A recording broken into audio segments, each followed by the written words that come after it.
మీ business ఏదైనా మీ ఊర్లో promotion చేయాలంటే అది సుమన్ టీవీతోనే సాధ్యం. ఇప్పుడే సంప్రదించండి.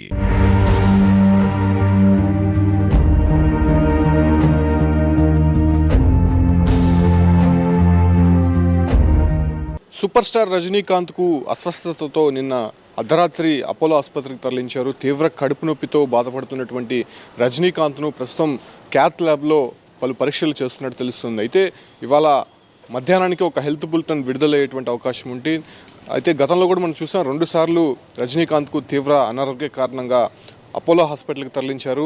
ఒకసారి సింగపూర్కి వెళ్ళి కూడా అన్ని పరీక్షలు చేయించుకొని వచ్చారు. కాకపోతే ఇటీవల షూటింగ్లో బిజీగా ఉన్నటువంటి రజనీకాంత్కు నిన్న అర్ధరాత్రి సమయంలో ఇంట్లో ఉన్నటువంటి సమయంలో ఒక్కసారిగా కడుపు నొప్పి వచ్చింది. ఆయన అస్వస్థతకి గురైనట్టు తెలుస్తోంది. కుటుంబ సభ్యులు అక్కడ ఉన్నటువంటి సిబ్బంది హుటాహుటిన అపోలో ఆసుపత్రికి తరలించారు. వెంటనే ఆయనకి ట్రీట్మెంట్ ఇవ్వడంతో ప్రస్తుతం అవుట్ ఆఫ్ డేంజర్గా డాక్టర్లు చెప్తున్నారు. అయితే ఇవాళ క్యాత్ ల్యాబ్లో జరిపేటువంటి పరీక్షల నేపథ్యంలోనే వచ్చేటువంటి రిజల్ట్స్ ఆధారంగా ఫర్దర్ ట్రీట్మెంట్ ఎలా ఉండబోతోంది, అయితే ఇక్కడే ట్రీట్మెంట్ తీసుకుంటారా లేదంటే విదేశాలకి వెళ్ళబోతున్నారనేటువంటి కన్క్లూజన్ అయితే కలుగుతోంది. ఇప్పటికే రజనీకాంత్కి సంబంధించినటువంటి అభిమానులంతా కూడా పెద్ద సంఖ్యలో చెన్నై అపోలో హాస్పిటల్కి చేరుకుంటున్నారు.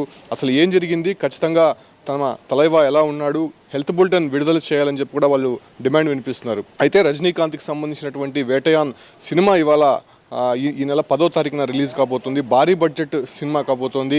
దాంతోపాటు కూడా కూలీ అనేటువంటి మరో సినిమా కూడా తెరకెక్కబోతోంది. దానికి సంబంధించినటువంటి షూటింగ్లో రజనీకాంత్ గత కొంతకాలంగా బిజీగా ఉన్నారని చెప్పుకోవచ్చు. కాకపోతే ఒక్కసారిగా ఆయన అనారోగ్యం పాలవడము, అంటే వయసు రీత్యా కూడా 73 సంవత్సరాలు ఉంది కాబట్టి అటు ఎటువంటి రెస్ట్ లేకుండా ఆయన షూటింగ్లో పాల్గొనడము, పెద్ద ఎత్తున అక్కడ అభిమానులు అదే రకంగానే కొంత టైట్ పొజిషన్ ఉండడంతోనే అతను కొంత రెస్ట్ లేనటువంటి కారణంగా ఈ యొక్క అస్వస్థతకు గురైనట్టయితే మాత్రం కుటుంబ సభ్యులు చెప్తున్నారు. కాకపోతే ఆయనకి గతంలో ఉన్నటువంటి పరీక్షలకు సంబంధించి డాక్టర్స్ ఇచ్చినటువంటి రిపోర్ట్స్ ప్రకారం కొంత రెస్ట్ తీసుకోవాలి, ఎక్కువ స్ట్రెయిన్ అవ్వకూడదని చెప్పి కూడా రజనీకాంత్కి అనేక సందర్భాల్లో డాక్టర్స్ కూడా చెప్పారు. అయితే ప్రస్తుతం వచ్చినటువంటి కడుపు నొప్పి కారణంగా అదే రకంగానే ఆయన కొంత అస్వస్థతకి గురైనటువంటి నేపథ్యంలోనే అక్కడ కార్డియాలజీకి సంబంధించినటువంటి వైద్యులతో పాటు క్యాత్ ల్యాబ్కి సంబంధించినటువంటి కొన్ని టెక్నీషియన్స్ కూడా వివిధ పరీక్షలు అయితే చేస్తున్నారు. అంటే ఆల్మోస్ట్ బాడీలో ఎటువంటి సమస్య ఉందనేటువంటి కనుక్కునే ప్రయత్నం అయితే చేయబోతున్నారు.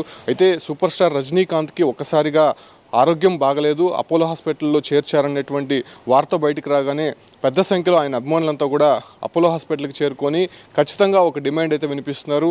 తలైవా ఎలా ఉన్నాడు, రజనీకాంత్ హెల్త్ బులెటిన్ ఎలా ఉంది, ఆయన సురక్షితంగానే ఉన్నారా లేదా మాకు అనుమానంగా ఉంది, ఖచ్చితంగా దానికి సంబంధించినటువంటి హెల్త్ బులెటిన్ అయితే విడుదల చేయాలన్నటువంటి డిమాండ్ అయితే వినిపిస్తున్నారు. పెద్ద సంఖ్యలో అభిమానులంతా కూడా అక్కడ చేరుకోవడంతో కొంత ఇతర పేషెంట్లకు కూడా ఇబ్బందికరంగా మారిందని చెప్పుకోవచ్చు. అయితే ఇవాళ మధ్యాహ్నానికి రజనీకాంత్కి సంబంధించినటువంటి ఒక హెల్త్ బులెటిన్ విడుదలైనటువంటి అవకాశం ఉంటుంది. ఎందుకంటే తీవ్ర అస్వస్థతకు గురైనటువంటి నేపథ్యంలోనే అన్ని పరీక్షలు కూడా చేయాల్సి ఉంటుంది. పరీక్షలకు సంబంధించినటువంటి రిపోర్ట్స్ ఇవాళ మధ్యాహ్నానికి వస్తాయని చెప్పి కూడా వైద్యులు చెప్తున్నారు. అయితే నిన్న రాత్రి నుంచి కూడా స్పెషల్ టీం రజనీకాంత్ వద్దే ఉండి అక్కడ ట్రీట్మెంట్ అయితే చేస్తూ ఉన్నారు. అయితే ఆయన ప్రస్తుతం కొంత కోలుకున్నట్టయితే తెలుస్తోంది. అయితే డాక్టర్లు చెప్తున్నారు ఎటువంటి ఇబ్బంది లేదు, ఆయన పూర్తి ఆరోగ్యంతో మళ్ళీ బయటకు వస్తారు, మళ్ళీ షూటింగ్లో పాల్గొంటారని చెప్పి కూడా చెప్తున్నారు. కాకపోతే ఇప్పుడు షెడ్యూల్కి సంబంధించి, అంటే కూలీకి సంబంధించినటువంటి సినిమా పూర్తి టైట్ పొజిషన్ ఉంది, షూటింగ్ కూడా జరుగుతోంది కాబట్టి సో దానికి సంబంధించి కూడా ప్రస్తుతం దాదాపు ఒక వారం రోజుల పాటు కూడా దానికి షూటింగ్కి విరామం చెప్పేటువంటి అవకాశం ఉంటుంది. ఇప్పటికే టీం మెంబర్స్ అంతా కూడా షూటింగ్ షెడ్యూల్కి సంబంధించినటువంటి